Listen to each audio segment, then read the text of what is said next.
Hello friends, welcome to சாமி defence news. இன்றைக்கி நம்ம சில முக்கியமான டிஃபென்ஸ் நியூஸ் பற்றி தான் பார்க்க போகிறோம். வீடியோக்குள்ளே போகிறதுக்கு முன்னாடி நம்மளுடைய சேனலில் லைக் பண்ணுங்கள், சப்ஸ்கிரைப் பண்ணுங்கள், கூட பெல் என்ற ஆல் பட்டன் கிளிக் பண்ணுங்கள். அப்போ தான் நாங்கள் போடுகின்ற வீடியோ உங்களுக்கு நோட்டிஃபிகேஷனாக வரும். வாங்க வீடியோக்குள்ளே போகலாம். நம் நாட்டுக்கும் பாகிஸ்தானுக்கும் இடையே மோதல் நடந்த பிறகு முதல் முறையாக இன்று மத்திய பாதுகாப்புத்துறை அமைச்சர் ராஜ்நாத் சிங் ஜம்மு காஷ்மீருக்கு சென்றார். பாகிஸ்தானை எதிர்த்து போரிட்ட இராணுவ வீரர்களை நேரில் சந்தித்து பாராட்டிய நிலையில் பாகிஸ்தானில் அணு ஆயுதம் பாதுகாப்பாக இருக்கிறதா என்று கேள்வி எழுப்பி உலக நாடுகளுக்கு முக்கிய மெசேஜ் அனுப்பியுள்ளார். இந்தியா பாகிஸ்தான் இடையே போர் நிறுத்தம் கடந்த 10ஆம் தேதி முடிவுக்கு வந்தது. பாகிஸ்தானால் நாம் கொடுத்த பதிலடி தாங்க முடியவில்லை. இதனால் நம்மிடம் போர் நிறுத்தும்படி கேட்டதைத் தொடர்ந்து மோதல் முடிவுக்கு வந்தது.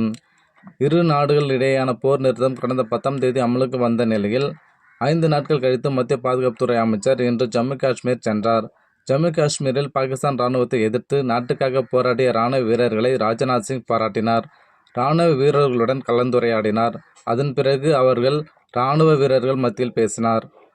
அப்போது அவர், இன்று ஸ்ரீநகர் மண்ணில் இருந்து சொல்கிறேன், மொத்த உலகத்துக்கும் ஒரு கேள்வி எழுப்புகிறேன். முரட்டுத்தனம் கொண்ட நாட்டில் பாகிஸ்தானில் அணு ஆயுதம் பாதுகாப்பாக இருக்க முடியுமா? பாகிஸ்தானின் அணு ஆயுதத்தை சர்வதேச அணு எனர்ஜி மேற்பார்வையில் வைத்திருக்க நடவடிக்கை எடுக்கும் என்று நம்புகிறேன் என்றார். அதாவது நம் நாட்டுக்கும் பாகிஸ்தானுக்கும் இடையே பதற்றம் ஏற்பட்ட போது பாகிஸ்தான் அணு ஆயுதம் கையில் எடுப்பது தொடர்பாக ஆலோசனை மேற்கொள்வதாக தகவல் பரவியது. இதனை அந்த நாட்டின் பாதுகாப்புத்துறை அமைச்சர் கவாஜா மறுத்தார். மேலும் பாகிஸ்தான் தனது அணு ஆயுதங்களை கிரானா மலைப்பகுதியில் சுரங்கம் தோண்டி வைத்துள்ளதாக கூறப்படுகிறது. இங்கு நம் நாடு தாக்கியதாகவும் அணு கசிவு ஏற்பட்டதாகவும் தகவல் பரவின. ஆனால் இதனை நம்முடைய விமானப்படை முற்றிலுமாக மறுத்தது. சில நாட்களுக்கு முன்பு இதை பற்றி பத்திரிகையாளர்கள் சந்திப்பில் ஏர் மார்ஷல் ஏ.கே. பாரதி விளக்கமளித்தார். Air marshal AK. பாரதி அவர்களிடம் பாகிஸ்தான் அணு ஆயுதங்களை கிரானா மலைப்பகுதியில் தாக்குதல் நடத்தப்பட்டதா என்று கேள்வி கேட்கப்பட்டது. அதற்கு air marshal AK. Bharati, Pakistan தனது அணு ஆயுதங்களை கிரானா மாலையில் சேமித்து வைத்திருப்பதை கூறியதற்கு நன்றி. அங்கு நாங்கள் தாக்குதல் நடத்தவில்லை. அந்த இடம் எங்களுடைய டார்கெட் பட்டியலில் இல்லை என்று மறுத்தார்.